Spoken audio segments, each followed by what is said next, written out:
Common dolphins occur in the Bay of Biscay in France. In recent years, more and more have been found dead, stranded on the coasts. Most of them are accidentally caught in the nets of fishers who target the same fish as the dolphins. The scientific research project DolphinFree is attempting to find a solution to limit the dolphin bycatch by using an acoustic beacon that emits a bio-inspired signal to indicate the presence of nets.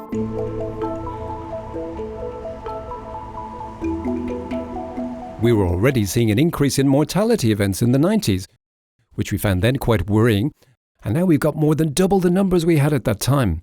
In 2023, that trend is continuing, and it's really a new record. In April, we'd already recorded 1,400 stranded dolphin carcasses since the beginning of the year, which is about what we usually record in a year. Over the last 3 years, we've noticed with the local fisheries committee that there are more and more dolphins. During that time, there have obviously been more accidental catches of dolphins too. We're really not happy when we catch a dolphin in our nets because it damages our gear, so that's a net loss for us. And anyway, we'd rather see them swimming in front of the boat than dead in the nets. These are maps of dolphin sightings from overflight surveys. This is the centre of the continental shelf we see here. This is Belle-Île, southern Brittany, and this is the Bay of Arcachon. 10 years ago, in 2012, we mainly observed dolphins on the outer part of the continental shelf, whereas in 2020, this was also confirmed this winter, the maximum number of sightings was more likely to be on the inside of the continental shelf, which is also an area that is intensively used for fishing. So there's been a real change in distribution patterns, which may partly explain why the risk of bycatch is higher today than it was previously.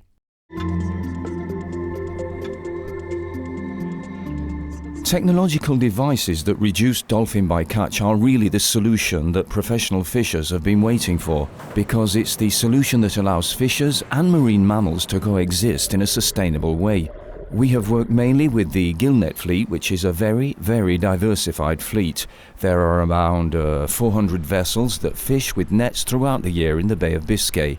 Mainly vessels of less than 12 meters. Each target species has its own net, which varies in terms of gear, mesh size and length. Lengths of nets can range from a few hundred meters to several dozen kilometers.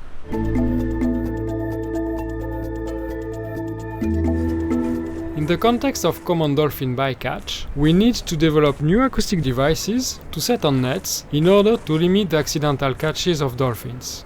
The DolphinFree project is being developed in 5 key steps. The first is the creation of a bio-inspired signal. The second step is the development of an acoustic beacon to emit this complex signal. Octec is a company specializing in the development of innovative systems to limit the biological and environmental impact of fishing. It's currently the only company in France to develop onboard systems on boats or nets to reduce dolphin bycatch. The bio-inspired beacon contains a wealth of technology. It is in passive listening mode and only emits a signal when the dolphin's presence is detected. This beacon doesn't need to be recharged for several months. It is equipped with a number of sensors, including temperature and pressure sensors, and it can communicate, which means it can be configured remotely and data collected at sea can be received. Here's the ceramic that enables us to detect dolphins and transmit signals to them. The sound is emitted 360 degrees around this beacon.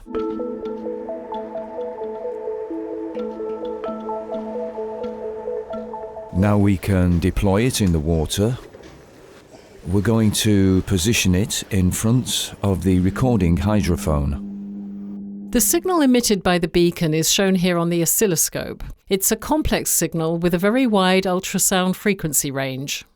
This is another measurement result we call a directivity diagram. Here we can see that around 360 degrees, the level changes slightly but overall remains constant. The aim of the third step is to develop a recharging system for the beacon that's easy to use by professional fishers.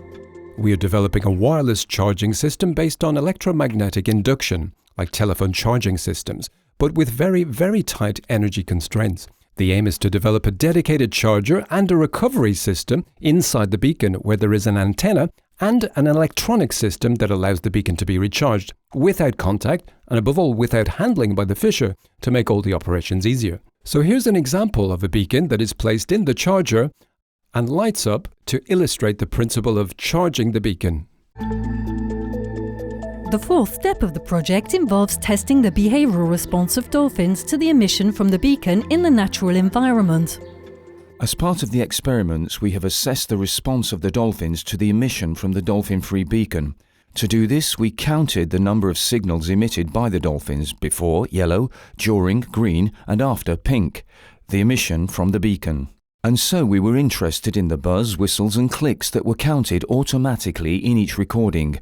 We can see that on each graph here. So for each type of signal, we have an increase of the acoustic response of dolphins when the beacon is emitting, whatever the dolphin's behavior beforehand, whether it's hunting, traveling, or socializing.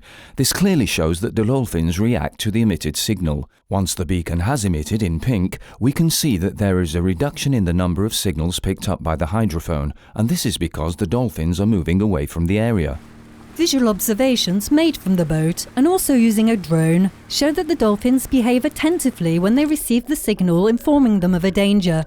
They prospect by remaining at a distance for a few seconds before calmly moving away from the emission zone. Overall, these results suggest that the dolphins are more likely to detect the presence of the net when the beacon is emitting. If fishing nets are equipped with these beacons, this could, a priori, limit the bycatch of common dolphins.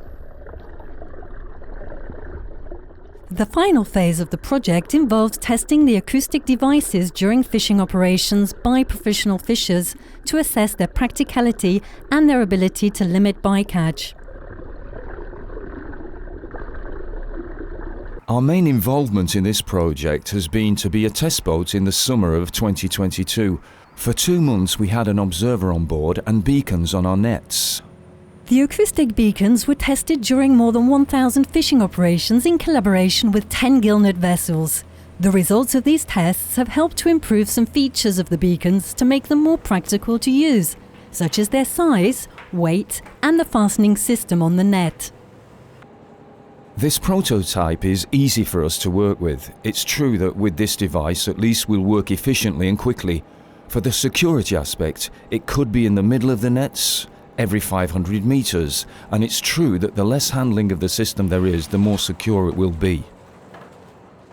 These tests showed promising results in terms of the beacon's ability to limit bycatch of common dolphins. In trials that complied with the protocol and for which beacons were set on fishing nets, no dolphins were caught.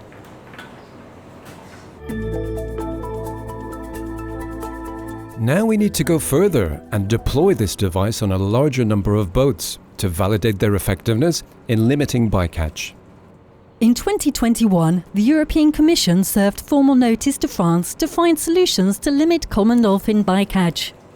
The French government has introduced an action plan for 2023 to 2025 to test various devices, including dolphin-free beacons, with a large number of fishing vessels.